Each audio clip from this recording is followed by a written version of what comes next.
کرم کا کوئی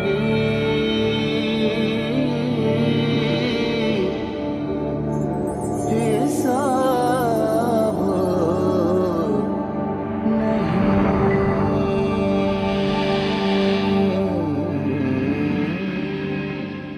السلام علیکم ورحمۃ اللہ وبرکاتہ۔ عرفان رمضان میں حکمت رمضان اور حکمت رمضان میں آپ کا خیر مقدم ہے۔ علامہ صاحب انتہائی زبردست اور پیغام والی بات چل رہی تھی، معذرت خواہ وہاں سے میں نے بات تو کی، وہیں سے جاری رکھیے گا۔ جی میں بسم اللہ الرحمن الرحیم عرض کر رہا تھا کہ قرآن مجید کا موضوع انسان سازی ہے۔ ہر کتاب کا کوئی نہ کوئی عنوان ہوتا ہے۔ آپ لائبریری میں جب دیکھتے ہیں تو ہر کتاب کا کوئی مضمون، کوئی عنوان، کسی نہ کسی مضمون پہ لکھی گئی کتاب ہوتی ہے۔ خود قرآن کتاب ہے، هو الذی انزل علیک الکتاب، قرآن کتاب ہے۔ ما کتبہ بہ یا مکتوب کو کتاب کہا جاتا ہے، جس کو لکھ دیا جائے اسے کتاب کہا جاتا ہے۔ تو جو لوح مکنون، لوح محفوظ اور کتاب مکنون اور پھر کتاب منزل اور کتاب موجود، تو کتاب ہے وہ سب۔ تو کتاب کا عنوان، اس کتاب کا عنوان کیا ہے؟ اس کتاب کا عنوان انسان ہے۔ جتنا اچھا انسان بن کر سامنے آئے گا، اتنا ہی در حقیقت ہدف نزول قرآن کو حاصل کرے گا وہ۔ تو قرآن کا عنوان جب انسان ہے اور انسان قرآن مجید کا عنوان ہے، تو بس جو قرآن کا زیادہ بہتر عالم ہوگا وہ انسان کو بہتر سنبھال سکتا ہے، اصلاح کر سکتا ہے، اسے سنوار سکتا ہے، اسے انسان بنا سکتا ہے۔ گوشت کے لوتھڑوں کو انسان بنانا یہ در حقیقت اس وجود کا کام ہے، اس ذات کا کام ہے جو قرآن مجید کا عالم ہے، قرآن مجید کا جاننے والا ہے۔ میں آ رہا ہوں اس طرف جو آپ کے سوال کا کہا کہ علماء کا کیا کردار ہے۔ تو عالم حقیقی تو ذات کردگار ہے، عالم واقعی، عالم بالذات جو ہے وہ تو اللہ کی ذات ہے۔ اور پھر جس نے سرکار دو جہاں کو خود پڑھا کر بھیجا ہو، اور حضرت فرمائے ادبنی ثم ارسلنی، علمنی ثم ارسلنی، مجھے علم دیا گیا ہے، اللہ نے مجھے علم عطا کیا ہے، پھر مجھے بھیجا ہے۔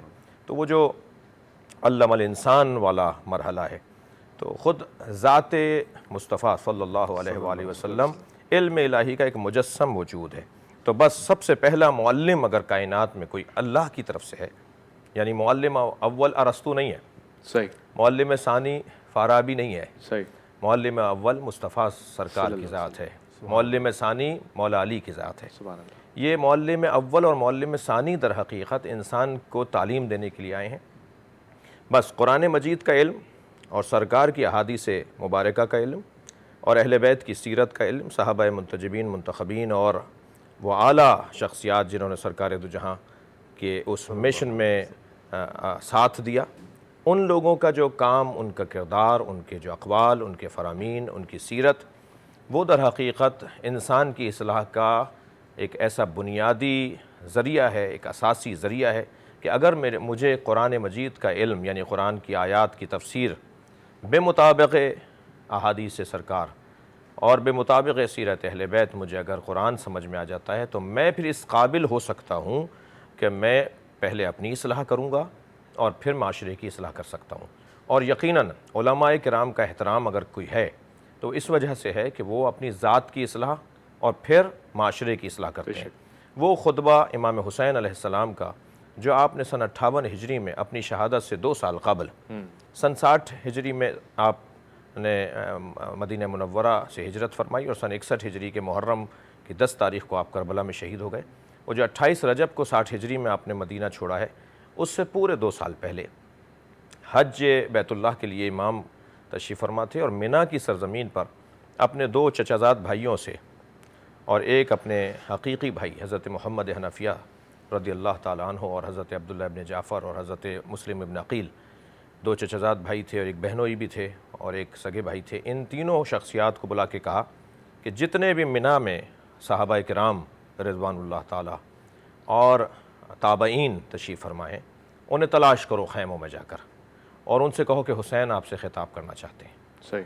تو وہ مولا کا خطبہ دانشوروں سے خطاب تھا، علماء سے خطاب تھا، کیونکہ صحابہ کرام یعنی نبی مکرم کے شاگرد، یعنی اسلام کے عالم، علماء اسلام۔ 1000 صحابہ کرام اس وقت حج پر تھے، اور سب کو جمع کیا ایک بہت بڑے خیمے کے اندر، ایک بہت بڑی جگہ پر، جہاں امام حسین علیہ السلام نے خطبہ ارشاد فرمایا، اپنے خطبے کو 3 حصوں میں تقسیم کیا۔ پہلے حصے میں حضرت نے اہل بیت کی اپنی عظمت کو بیان کیا، وہ احادیث دہرائیں جو سرکار دو جہاں نے اپنی زبان پر اہل بیت کی عظمت میں ارشاد فرمائی تھی، وہ آیات دہرائیں جو قرآن مجید میں اہل بیت کی عظمت پر ہیں۔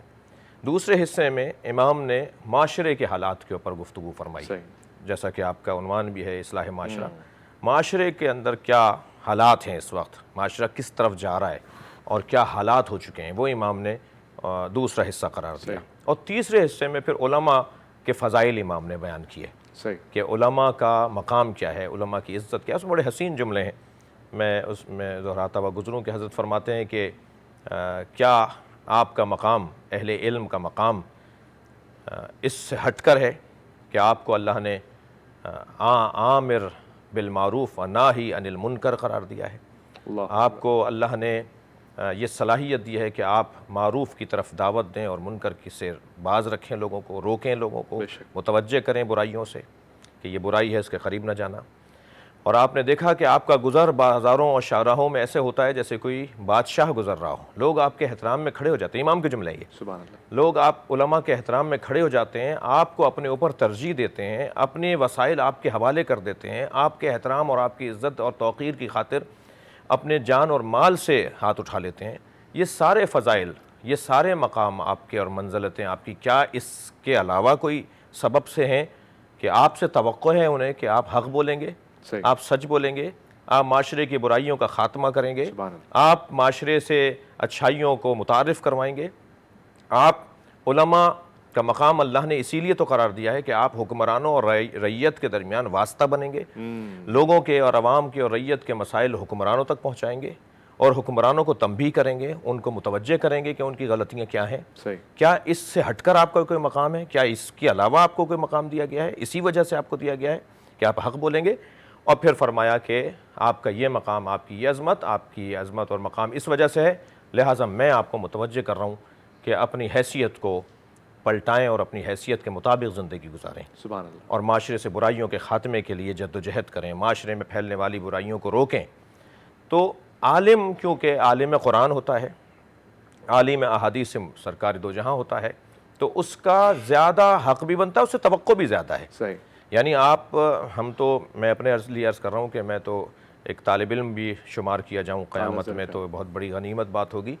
عالم تو عالم ہوتے ہیں، اور پھر ایک حدیث مبارکہ میں تو امام جعفر صادق علیہ السلام کا بڑا حسین فرماتے ہیں نحن العلماء و شیعتنا و محبینا المتعلمون، ہم عالم ہیں، اللہ کی طرف سے ہم عالم بنائے گئے ہیں، اور ہمارے شیعہ اور ہمارے چاہنے والے، محبین میں سب آ جاتے ہیں، ہر وہ شخص جو اہل بیت سے محبت کرتا سبحان اللہ، وہ در حقیقت متعلم ہیں، شاگرد ہیں۔ اچھا، تو عالم تو بڑی بات ہے، لیکن ہم جیسے لوگوں سے جو بہرحال ایک حلیے کے ساتھ ہم ہوتے ہیں، ایک علامت کے ساتھ، ایک نشانی کے ساتھ، کسی مسجد سے جڑے ہوئے ہوتے ہیں، کسی محراب سے جڑے ہوئے ہوتے ہیں، کسی مدرسے سے جڑے ہوئے ہوتے ہیں، ہم ممبر والے لوگ، ہم جو ہے وہ اللہ رسول کی بات کرنے والے لوگوں سے زیادہ لوگوں کو توقع ہوتی ہے۔ ایسا ہی ہے، تو جب توقع ہے تو وہ امام کے اس خطبے کے مطابق بیجا نہیں ہے، خوبصورت، وہ توقع بجا ہے۔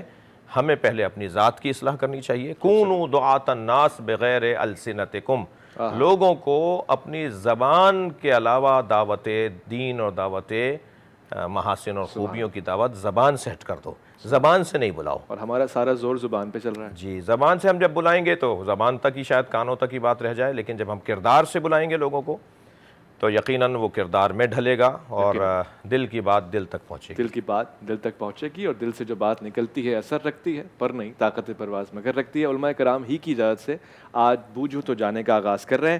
سیگمنٹ انتہائی زبردست ہے، آپ کو پسند آتا ہے، اور ٹیمیں ہمارے پاس تیار کھڑی ہیں۔ علامہ صاحب آپ بھی اجازت دیجیے گا، ہم آغاز کرتے ہیں۔ 10 سوالات آپ کے پاس ہیں، وقت آپ کا شروع ہو جاتا ہے، بسم اللہ۔ بسم اللہ الرحمن الرحیم۔ آپ نے جو صحابی سوچے ہیں، کیا وہ مرد ہیں؟ جی بالکل مرد ہیں۔ ہاں وہ مرد ہیں۔ آپ نے سوال پوچھا، کیا وہ عشرہ مبشرہ میں سے ہیں؟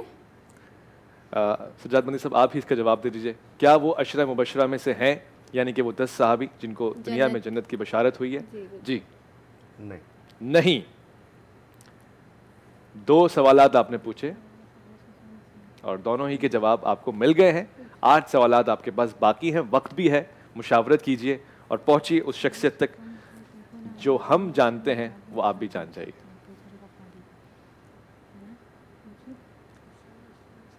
اس سے قبل میں نے ان سے پوچھا تھا کہ آپ کا تعلق اسلامک اسٹڈیز سے ہے, تو ماشاء اللہ سے دونوں نے اس بات کا اظہار کیا. دونوں ہی اسلامک اسٹڈیز پڑھ رہی ہیں جامعہ کراچی سے, تو یہ اچھی بات ہے. کتاب دوستی, قلم دوستی, یہی ہمارا موضوع ہے, یہی ہماری کاوش ہے اور یہی ہماری طلب ہے. جی, کیا وہ اصحاب صفہ میں سے ہیں؟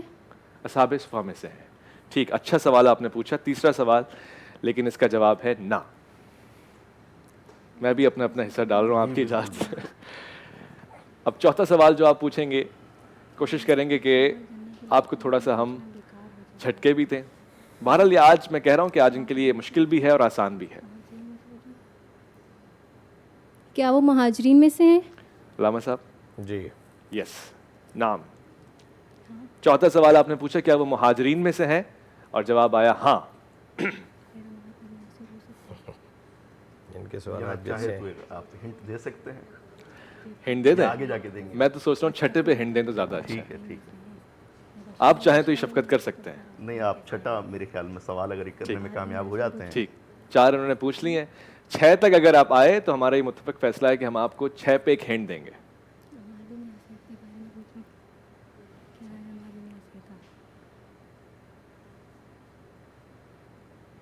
گھر بیٹھے ناظرین بھی اس کو پسند بھی کرتے ہیں, اور میں کہوں گا کبھی جسارت کریں, کال کیجئے اور بتائیے کہ آپ نے ان کو 4 سوالوں میں بوجھ لیا ہے, تو ہمیں اچھا لگے گا. اور تحفے بھی آپ کے لیے QNS کی طرف سے گفٹ ہیمپر تیار ہے, آپ اسے لے جائیں.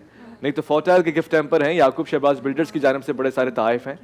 علامہ صاحب کی میں گوش گزار کروں, 120 اسکوائر یارڈ کا پلاٹ دے رہے ہیں یعقوب شہباز بلڈر ثنا خان حضرات کو, جو ناز خوانی کر رہے ہیں, جو ون کر رہے ہیں. ساتھ ساتھ عشق قرآن میں جو آج ٹیم جیت کے گئی ہے, ان کو یہ 70cc بائک کا تحفہ بھی گیا ہے.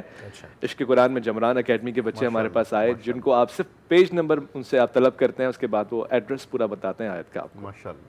جی, کیا ان کے والدین اسلام کے پہلے شہیدوں میں سے ہیں؟ خوبصورت سوال ہے آپ کا. کیا ان کے والدین اسلام کے پہلے شہیدوں میں سے ہیں؟ ایسا نہیں ہے.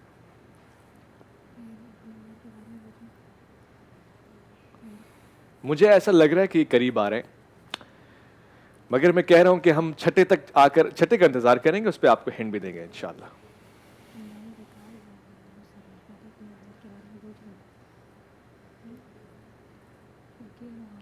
کس حد تک خلا دیکھ رہے ہیں آپ آج کے نئی نسل میں کتاب کے ساتھ, ان اسلامی شخصیات کے ساتھ فاصلہ آ چکا ہے؟ نہیں پڑھتے لوگ, ان کو ہیروز دیکھ رہے ہیں جو ظاہری طور سے چند تھوڑی سی دیر کے ہیروز ہیں.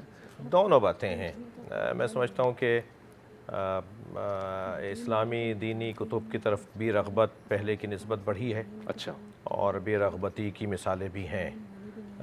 جو کتب فروشیاں ہیں, جو اسٹالز ہیں, جو دکانیں ہیں کتابیں بیچنے اور کتابوں کو چھاپنے کے حوالے سے ادارے ہیں, انہوں نے ترقی کی ہے. وہ سناٹے میں نہیں ہیں. ان کے کسٹمرز میں اضافہ ہوا ہے, لوگ کتابیں خرید رہے ہیں. اور اگر کتابیں مفید نہ ہوتی یا کتابوں کو استعمال نہ کیا جا رہا ہوتا, پڑھا نہ جا رہا ہوتا, تو خریداری بھی نہ ہو رہی ہوتی. کاروباری اعتبار سے وہ چیز بڑھی ہے, اس کا مطلب ہے کہ اس کی طلب ہے. اور پھر آج ڈیجیٹل جو لائبریریاں بن گئی ہیں موبائل کی صورت میں اور مختلف چیزوں کی صورت میں, اس سے بھی بھرپور استفادہ ہو رہا ہے. دونوں چیزیں مقابلہ برابر کا ہے. اچھا, صحیح, خوبصورت. جی, تو چھٹا سوال کیا پوچھنے لگے ہیں آپ لوگ؟ کیا ان کی بہن کا نام حفصہ ابن عمر اور بھائی کا نام عاصم ابن عمر ہے؟ کہاں چلے گئے آپ, کہاں چلے گئے آپ؟ ایسا نہیں ہے. 6 سوال آپ نے پوچھے, ہم نے آپ سے یہ وعدہ کیا تھا کہ آپ چھٹے سوال تک آئے تو ہم آپ کو ہنٹ دیں گے. علامہ سجاد متنی صاحب آپ کو ایک ہنٹ دیں گے. اگر یہ والدین سے متعلق کوئی اچھا سوال کرنے میں کامیاب ہو جاتے ہیں, اچھا, خصوصاً والد صاحب سے متعلق, تو یہ میرے خیال میں صحیح قریب پہنچ جائیں گے. صحیح, دیکھیں یہ ہنٹ ہو ایک گیا. سوال پہلے کر چکے ہیں والدین سے متعلق, صحیح صحیح. تو کہ شہداء میں وہ شامل تھے یا نہیں, ابتدائی جو ہمارے اسلام کے شہداء تھے. اگر یہ اس شخصیت کے والد صاحب کے حوالے سے کوئی اچھا سوال کرنے میں کامیاب ہو جاتا ہے, تو یہ بہت قریب پہنچ جائے. صحیح. ہم نے صیغہ راز میں رکھا ہے آج کا, میں ہنٹ دینے کی کوشش کروں, صیغہ راز میں رکھا ہے آج کا یہ نام, راز, رازداں واہ واہ ہے.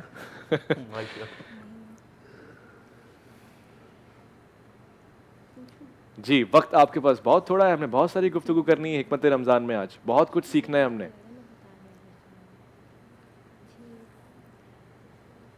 6 سوالات آپ پوچھ چکے ہیں.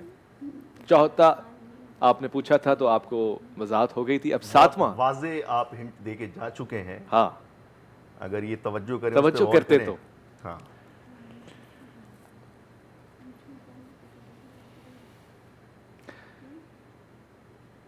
زندگی انسان کی مانند مرغ خوشنوا، شاخ پہ بیٹھا کسی دم چہچہایا اڑ گیا. ریاض دہر میں ہم کیا آئے کیا گئے، زندگی کی شاخ سے پھوٹے کھلے مرجھا گئے. مختصر سا وقت ہوتا ہے اور یہاں پہ ایک چیز سیکھنے کو جو مل رہی ہے کہ ٹائم مینجمنٹ بڑی خاص چیز ہے. میں تو اکثر یہ کہتا ہوں کہ اگر آپ وقت کی قدر کرنا سیکھ جائیں تو شاید وقت آپ کو قدر دے گا، عزت دے گا. تھوڑے سا ہی وقت آپ کے پاس رہ گیا ہے اور ایسی زندگی گزر جاتی ہے. خواتین حضرات ایسے ہی رمضان بھی گزر گئے. آلموسٹ ہم تیسرے عشرے سے گزر رہے ہیں اور اکثر لوگ کیا کرتے ہیں جب رمضان میں داخل ہوتے ہیں تو وہ جو گناہوں کی فہرست ہوتی ہے اس کو پاز کر دیتے ہیں. جیسے ہی رمضان ختم ہوتا ہے ریزیوم کا بٹن دبا دیتے ہیں. تو میں چاہوں گا پاز نہ کریں، سٹاپ کریں. ہمیشہ یہ پیغام دیتا ہوں کہ ہمیشہ کے لیے توبہ کر لیں اور دوبارہ سے سٹارٹ نہ کریں. حضور میں یہ ساری اتنی باتیں محترمہ اس لیے کر رہا ہوں کہ آپ کو موقع مل جائے، وقت بھی مل جائے اور آپ بتائیں. اب 7واں سوال کیا پوچھیں گی آپ؟ ورنہ لوگ کہیں گے خواتین باتیں بہت کرتی ہیں. جو صحابی آپ نے سوچے ہیں ان سے حدیث مروی ہیں؟ یہ تو ایک ظاہری بات ہے. جب آپ نے کہا کہ صحابی ہیں تو حدیث ہیں. اگر آپ یہ پوچھنا چاہ رہی ہیں کہ معروف ہیں احادیث کی روایت کے حوالے سے تو ایسا نہیں ہے. نہیں، کثرت روایات نہیں پائی جاتی. خوبصورت، اچھا سوال تھا مگر بہت دور ہیں شاید.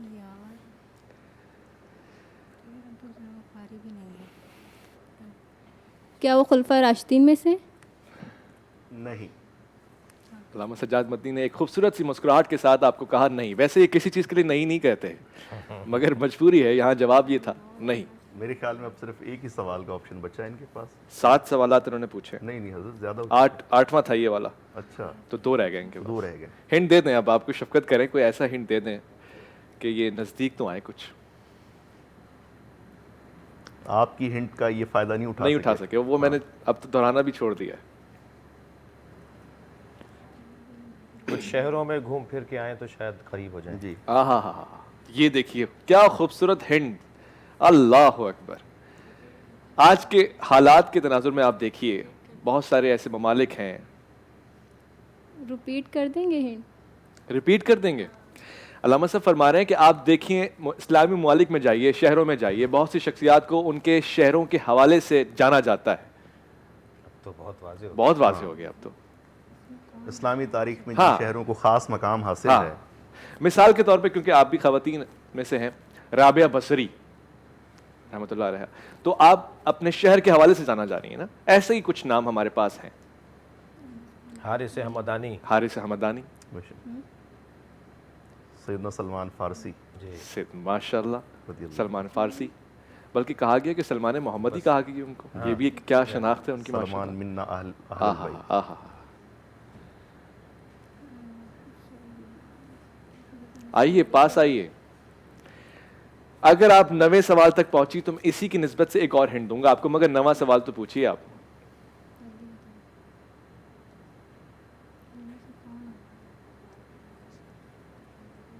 بہت ہی ایک خوبصورت سی محفل سجی تھی، گو کہ یوم شہادت حضرت علی بن ابی طالب تھا، مگر آپ نے بھی دیکھا ایک بہت پیارا سا گلدستہ ہمارے پاس تھا جس میں سبھی اتفاق کے ساتھ اتحاد کی بات کر رہے تھے. اور پھر بعد میں ہم نے یہ بھی دیکھا کہ ماشاءاللہ سے نماز ہوئی باجماعت اور دل خوش ہوا امت مسلمہ کو اس انداز میں دیکھ کے. یہ جی ٹی وی کا خاصہ ہے اور عرفان رمضان میں ایک خوبصورت سا منظر آپ کے سامنے اس لیے پیش کیا کہ آپ فالو کریں اور آپ جہاں ہو سکے یہ پیغام پہنچائیں. آج دونوں ہی شخصیات جو ہمارے درمیان بیٹھی ہیں اتحاد بین المسلمین کی علمبردار ہیں اور آپ نے دیکھا ہوگا علامہ شہنشاہ نفی کو خاص طور سے کہ قدم اٹھاتے ہیں اور گلی گلی کوچے کوچے پہنچتے ہیں اتحاد کا پیغام لے کر، اتفاق کا پیغام لے کر، محبت کا پیغام لے کر. اور یہی تو ہے ہمارا خاصہ، یہی ہماری پہچان ہونی بھی چاہیے. ارتقا فاؤنڈیشن کے حوالے سے بھی ذکر ہو چکا ہے. پہلے آپ نے ایک بڑا کام انجام دیا ہے جس میں تمام لوگوں کو ساتھ بٹھایا، بات ہوئی. 9واں سوال کیا پوچھ رہی ہیں شہزادی؟ 4 منٹ آپ کے پاس رہ گیا، اس کے بعد آپ کا مائک ہو جائے گا بند، تحفہ کوئی اور لے جائے گا.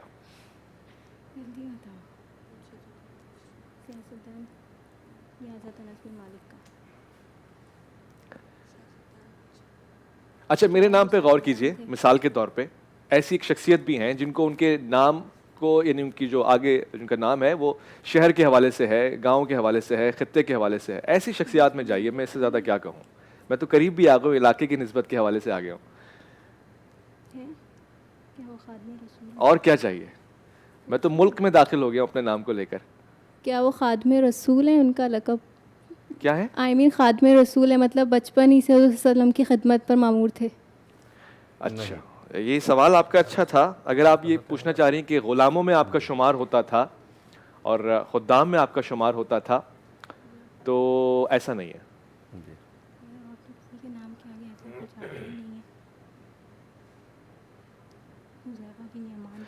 چلیں 9 سوال میں نے پوچھے, آپ کے پاس 2 سے 3 منٹ رہ گئے ہیں.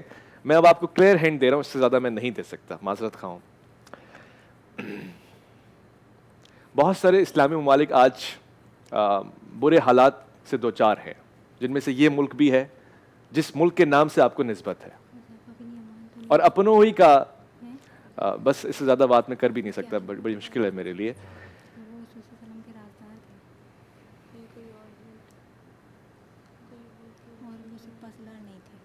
میں نے راز کی بات بھی کہی. کیا وہ رسول اللہ صلی اللہ علیہ وسلم کے رازدار تھے؟ 10واں سوال ہے اور اس کے بعد پھر آپ کو موقع نہیں ملے گا. آپ نے 10 سوالات پوچھ لیے اور اس کا جواب ہے یس, ہاں. سارا قصہ ختم, ماجرا ختم. میں نے جذبات میں آ کے سوالات بھی رکھ دیے. شخصیت کا اور کیا بتا سکتی ہیں, اب تو آپ کے پاس آپشن ہی کوئی نہیں ہے. جلدی سے بتائیے. حذیفہ بن یمان. ماشاء اللہ, ماشاء اللہ, سبحان اللہ. ایک سوال میں پہنچوں. جی کیسے آپ پہنچی ان شخصیت تک؟ 9 سوالوں تک تو آپ غائب تھیں. کیونکہ یہ وہی ہیں جو رسول اللہ صلی اللہ علیہ وسلم کے رازدار تھے, جو میری نالج میں ہے. تو حذیفہ بن یمان ہی ہے, اس وجہ سے میں بہت منزل تک پہنچانے میں آپ کا بہت بڑا بڑا رازدار ہے آپ صلی اللہ علیہ وسلم. یہ ہنٹ تو میں نے تیسرے سوال پہ دے دیا تھا آپ کو, غالباً 5 پہ تو دے ہی دیا تھا. تو آپ نے اتنی دور کا سفر طے کیا, پھر آپ کے سامنے یمن کا نام بار بار اشارتاً لیا جا رہا تھا. بہرحال آپ کامیاب ہوئے, اور جو بھی کوشش کرتا ہے وہ کامیاب ہو جاتا ہے. منسا وجدہ, آ جائیے, یہ تحفہ قبول کیجئے. QN کی طرف سے یہ تحفہ ہے آپ کے لیے, گفٹ ہیمپر ہے, اور ایک اور تحفہ بھی ہے. ذرا بھاری ہاتھوں سے پکڑی گا, گر نہ جائے. یہ زبردست ایک تحفہ GFS کی طرف سے ہے. جیتے رہیے, سلامت رہیے, اور اسی طرح مطالعہ کرتے رہیے. بہت شکریہ. اچھا جی, تو موضوع بہت ہی خاص تھا اور بات ہو رہی تھی اصلاح معاشرہ کے حوالے سے. علماء کا کردار کیا ہو سکتا ہے. ہم عام طور سے بحیثیت قوم فوراً سے کہہ رہے ہیں کہ جی مولویوں کا کردار ہونا چاہیے, مولویوں کی ذمہ داری ہے. علماء کہاں ہیں؟ علماء لڑا رہے ہیں, علماء دوستی کر رہے ہیں. تو معاشرے میں جو امراض ہیں ان کی تشخیص بھی علماء کی ہی ذمہ داری ہے. بسم اللہ الرحمن الرحیم. بہت شکریہ اویس بھائی. ابتدائی طور پہ علامہ صاحب نے بہت خوبصورتی سے احاطہ فرمایا اس موضوع کا. دیکھیے, ہمیں سب سے پہلے یہ دیکھنا ہوگا کہ اتنی بڑی کائنات اور اس میں ہمارا سیارہ زمین, جس پہ 6 ارب کے قریب لوگ آباد ہیں, اور 2 ارب سے زائد جو ہے مسلمانوں کی آبادی ہے, 240 کے قریب ممالک ہیں, اور مختلف یہاں مسائل ہیں, مختلف معاملات ہیں, رنجشیں ہیں, محبتیں ہیں, قریبی تعلقات ہیں, ٹریڈ ہے. اسی طریقے سے جو ہے وہ ہر شخص کی اپنی ذاتی زندگی کے مسائل ہیں, اور مختلف لوگوں نے اپنی معاشرت کی گزر بسر کے لیے پیشے اپنا رکھے ہیں. صحیح. تو یہاں آنے کا ہمارا بنیادی مقصد کیا تھا, ہمیں سب سے پہلے اس پہ غور کرنا ہوگا. جی. سورہ ملک میں اللہ تبارک و تعالی ارشاد فرماتا ہے, الذی خلق الموت والحیات لیبلوکم ایکم احسن عملا. کہ وہ ذات جس نے موت اور زندگی پیدا کی تاکہ تمہاری جانچ ہو کہ تم میں کس کا عمل اچھا ہے. بے شک. ایک اور مقام پر ارشاد فرمایا, وما خلقت الجن والانس الا لیعبدون. سبحان اللہ. کہ ہم نے انسانوں اور جنوں کو اپنی عبادت کے لیے پیدا فرمایا. تو جیسا کہ ہم علامہ صاحب سے سن چکے ہیں کہ قرآن وہ انقلابی کتاب ہے کہ جس میں ہماری زندگی کے تمام مسائل کا حل اور رہنمائی موجود ہے. بے شک, بے شک. تو وہیں سے یہ رہنمائی ہمیں ملی کہ یہاں آنے کا ہمارا کوئی اور مقصد نہیں ہے. ہمارا مقصد ہے اللہ تبارک و تعالیٰ کی عبادت کرنا, اس کی خوشنودی حاصل کرنا, اس کی رضا کا حصول, اور اسی طریقے سے اس دنیا کی امتحان گاہ میں رہتے ہوئے اپنے اخروی امتحان کی تیاری. صحیح. اور یہ سارے امور جو زندگی کے ہم سے جڑے ہوئے ہیں, یہ در حقیقت اپنے اس فائنل ڈیسٹینیشن کی تیاری کے لیے مددگار جو ہے وہ ماحول فراہم ہمیں کیا گیا ہے. صحیح. تو جیسا کہ آپ نے سوال کیا کہ تشخیص کے حوالے سے جی جو علاج ہیں مرض ہیں کیسے رہنمائی لیں گے, کیا ہر ایک کو حق دیا جا سکتا ہے؟ تو دیکھیں, جب آپ طبی طور پر اپنے اندر علامات پاتے ہیں کسی بیماری کی, تو آپ جنرل فزیشین کے پاس بھی نہیں جاتے, آپ اس شعبے کے ماہر ڈاکٹر کے پاس جاتے ہیں. صحیح. کیونکہ ظاہر سی بات ہے کہ اگر آپ کے دل میں درد محسوس ہو رہا ہے تو آپ آرتھوپیڈک جو ہے سرجن کے پاس جا کے رائے نہیں لیں گے. صحیح کہہ رہے ہیں. اسی طریقے سے آپ نے کبھی نہیں دیکھا ہوگا کہ جناب والا ایک آدمی کرکٹ کا ورلڈ کپ جیت کر آئے اور اگلے دن وہ اعلان کرے کہ جی کل سے میں ہاکی کھیلوں گا. صحیح. اسپیسیفک لوگ اپنی فیلڈ تک محدود رہتے ہیں اور ساری زندگی ان کو اس حساب سے جانا جاتا ہے, پہچانا جاتا ہے. اور اگر ہم مثال کے طور پر کسی کے خاص شعبے میں مداخلت کرنا شروع کریں تو اس پر بڑی سختی سے جو ہے وہ ہمیں روکا جاتا ہے کہ جی آپ کو اس بارے میں بات کرنے کا حق حاصل نہیں ہے. صحیح. سائنس اور ٹیکنالوجی کے حوالے سے اگر علماء رائے دینے لگیں تو پھپتیاں کسی جاتی ہیں کہ جی آپ کو تو پتہ ہی نہیں ہے, آپ کے مدارس میں تو اس بارے میں پڑھایا ہی نہیں جاتا, اور آپ یہ دعویٰ کر رہے ہیں کہ جی آپ اپنے مدارس میں بیٹھ کے, اپنے خانقاہوں میں بیٹھ کے, اپنے ممبر پہ بیٹھ کے آپ سائنسی علوم کے بارے میں رائے زنی کریں گے. صحیح. تو اسی طرح قبلہ نے واضح انداز میں بتایا کہ قرآن و حدیث کا جو زیادہ علم رکھتے ہیں وہی ہمارے ان امراض کی صحیح اور درست تشخیص کا حق بھی رکھتے ہیں. خوبصورت خوبصورت. یعنی ہمارا دل جو ہے وہ اگر ذرا سا مسائل کا شکار ہوا, ہارٹ بیٹ متاثر ہوئی, تو ہم دوڑے دوڑے ڈاکٹر کے پاس چلے جاتے ہیں. اور ہمارا دل اگر گناہوں کی آماج گاہ بن جائے صحیح, اور ہم اس کی تشخیص کی بجائے بے فکر پھرتے رہیں تو یہ کوئی صحت مندانہ رویہ نہیں ہے. صحیح.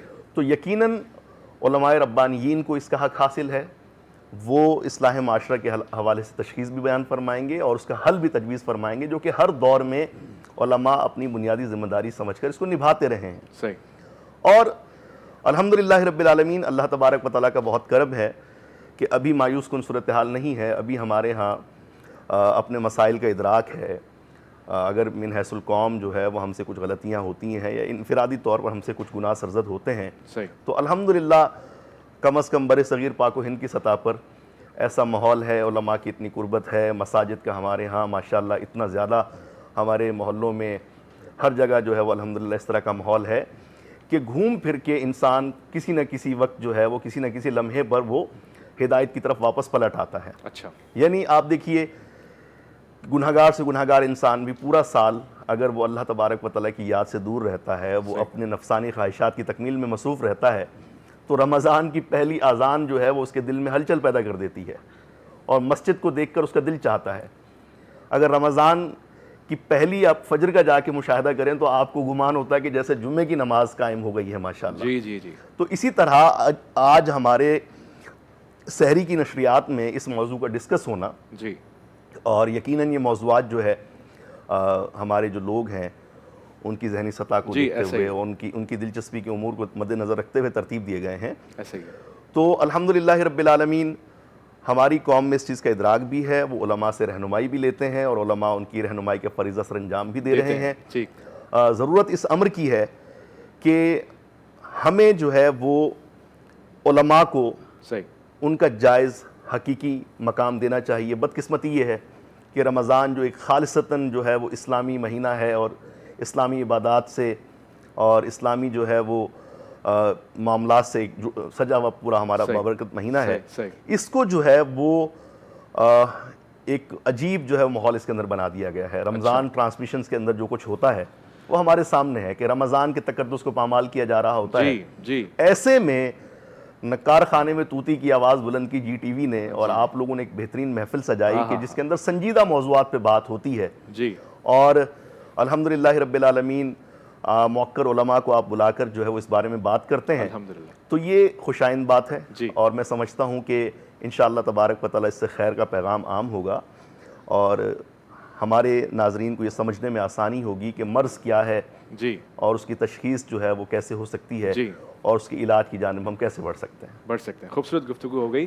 اور آپ نے جب ذکر کیا تھا کہ کرکٹ سے ہاکی تک کا سفر تو ممکن ہے, میں سوچ رہا تھا کہ کرکٹ سے سیاست کا سفر بھی ممکن ہم نے دیکھا ہے یہاں پہ. تو پیشے بدل جاتے ہیں, ایکسپرٹیز بھی لوگ بنا لیتے ہیں بعض اوقات. علامہ صاحب, کن موضوعات کو ترجیحی بنیاد پر دیکھا جائے, یعنی سب سے پہلے ان کا انتخاب کیا جائے معاشرے میں اگر اصلاح کرنی ہے, تو کون سے موضوعات ٹاپ لسٹ ہوں گے؟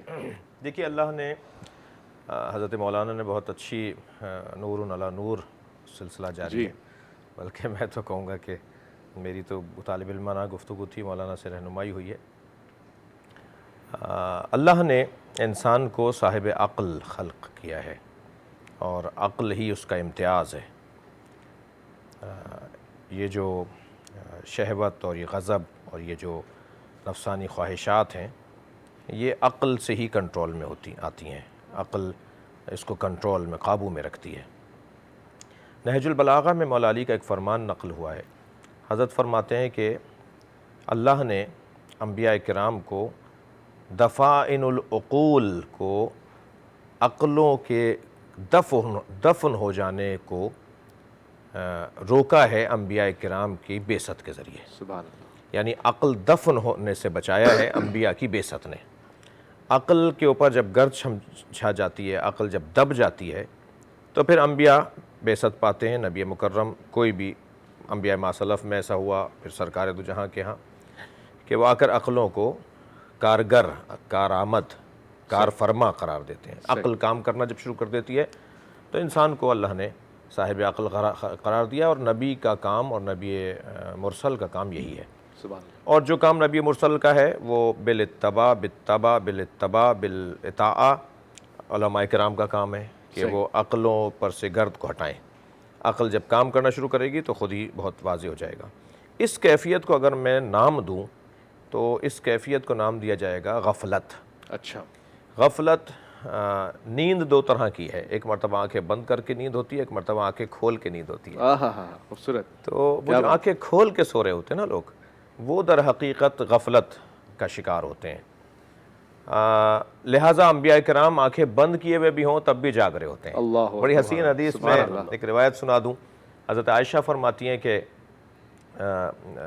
رات میں امور خانوادگی میں مصروف تھی، سرکار محو خواب تھے، اور اللہ کے حبیب نے صبح اٹھنے کے بعد نماز سے جب واپس گھر تشریف لائے تو فرمایا کہ عائشہ رات کو تم نے فلاں چیز فلاں جگہ رکھی، فلاں کام فلاں انجام دیا، اس انداز سے انجام دیا۔ تو میں نے کہا یا رسول اللہ آپ تو سو رہے تھے۔ جی۔ تو فرمایا کہ عائشہ ہمارا سونا اور دوسروں کا سونا ایک جیسا نہیں ہے۔ اللہ اکبر، سبحان ہم اللہ، آنکھیں بند کیے ہوئے بھی ہوں تب بھی ہم دیکھ رہے ہوتے ہیں۔ سبحان اللہ۔ بلکہ ایک جگہ اور حدیث ہے کہ میں جیسے آگے دیکھتا ہوں ایسے پیچھے دیکھتا ہوں۔ اللہ اکبر، سبحان اللہ، سبحان اللہ۔ سرکار تو جہاں کی خیر، وہ فضائل کی بات آئے گی تو اصلی موضوع ہی ہمارا وہ ہے، اور آپ اپنے موضوع سے کہیں دور ہونے کا مجھے اندیا نہ دے دیں، لیکن اتنا حقیقت ہے کہ ہمارا ان سے جڑنا ہی حقیقت سے جڑنا ہے۔ بے شک۔ تو جو آنکھیں کھول کے سو جانے والی کیفیت ہے نا، وہ ہے غفلت۔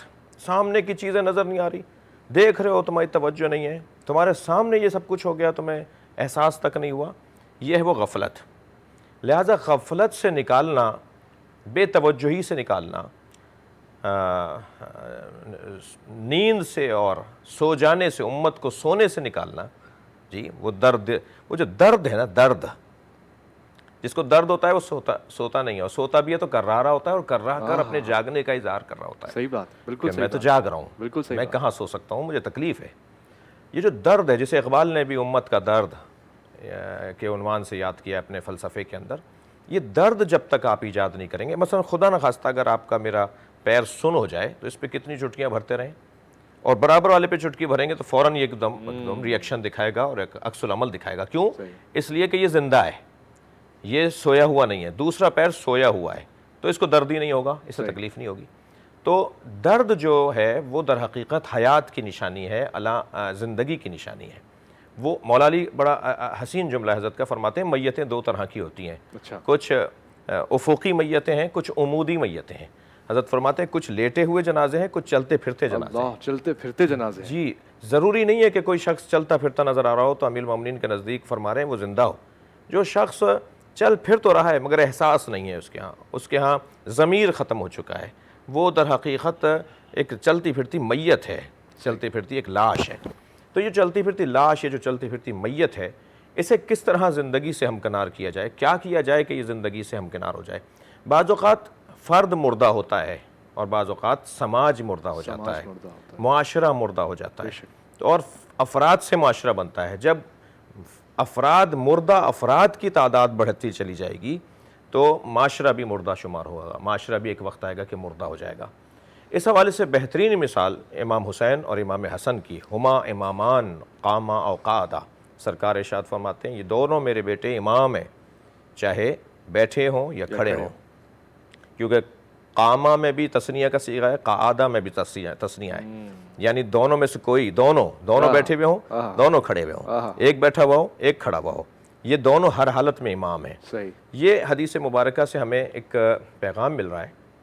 غور فرمائیں کہ جب امام حسین رضی اللہ تعالیٰ عنہ رضوان اللہ تعالیٰ علیہ صلوات اللہ علیہ السلام، وہ ذات ہی کچھ ایسی ہے کہ کون سا عنوان عظمت ان کے ساتھ یاد کیا جائے۔ سبحان اللہ، سبحان اللہ۔ وہ جب مدینہ منورہ سے ہجرت فرما رہے ہیں تو آپ نے جو خطبہ ارشاد فرمایا اس میں ارشاد فرماتے ہیں انی لم اخرج عشرا ولا بطرا ولا مفسدہ، میں شر پھیلانے کے لیے، فساد پھیلانے کے لیے، حکومت کی رسہ کشی کے لیے نہیں جا رہا، اچھا، انما خرجت لطلب الاصلاح فی امت جدی، آپ کا مضمون یہی موضوع ہے۔ اصلاح معاشرہ، میں نانا کی امت کی اصلاح کے لیے جا رہا ہوں۔ پھر اسی خطبے کے کچھ توقف کے بعد ایک خطبہ ارشاد فرماتے ہیں، اچھا، فرماتے ہیں کہ ہوا شارب الخمر معلن بالفسق قاتل نفس المحترمہ، وہ شراب پیتا ہے، وہ بے گناہ لوگوں کو قتل کرتا ہے، وہ علنی گناہ کرتا ہے، مثلی لا یبایع مثلہ، مجھ جیسا اس جیسے کی بیعت نہیں کر سکتا۔ بے شک، بے شک۔ یعنی برائی شراب خوری کی، علنی فسق و فجور کی، قتل نفس محترمہ کی برائی، وہ یزید میں ہے، برا یزید ہے، اصلاح کرنے جا رہے ہیں نانا کی امت کی۔ اللہ اکبر، کیا خطبے میں، یعنی میں جی۔ سمجھنے اور وضاحت کے لیے عرض کر رہا ہوں کہ خطبے میں حضرت فرماتے کہ میں یزید کی اصلاح کو جا رہا ہوں، برا تو یزید، برائیاں ساری یزید کی بیان فرمائی، معاشرے مگر یزید کی برائیاں یزید کی بیان فرمائی، اور اسلام اصلاح معاشرے کی۔ تو مولا کی بارگاہ میں کہ حضرت برا تو یزید تھا، اس کی اصلاح ہونی چاہیے تھی، یہ معاشرے کی اصلاح کیوں؟ تو یہی پیغام آئے گا کہ جب تک معاشرہ جاگتا رہتا ہے، زندہ رہتا ہے، ہوشیار رہتا ہے، متوجہ رہتا ہے، تو یزید جیسے نہیں آ کے بیٹھتے۔ اگر میں نے آج یزید کی اصلاح کر دی تو کل کوئی اور یزید آ کے بیٹھ جائے گا، پرسوں کوئی اور یزید آ کے بیٹھ جائے گا۔ میں معاشرے کو زندہ کر دوں، میں معاشرے کو بیدار کر دوں تاکہ یزیدوں کو آنے نہ دیں۔ خوبصورت، بہت ہی زبردست گفتگو ہے، یہاں پر دل ہی نہیں کر رہا روکنے کا، لڑی سے لڑی جڑی ہوئی ہے۔ ایک مختصر سے وقفہ لے رہے ہیں، وقفے کے بعد لوٹ کر آئیں گے، عرفان رمضان میں آپ کا انتظار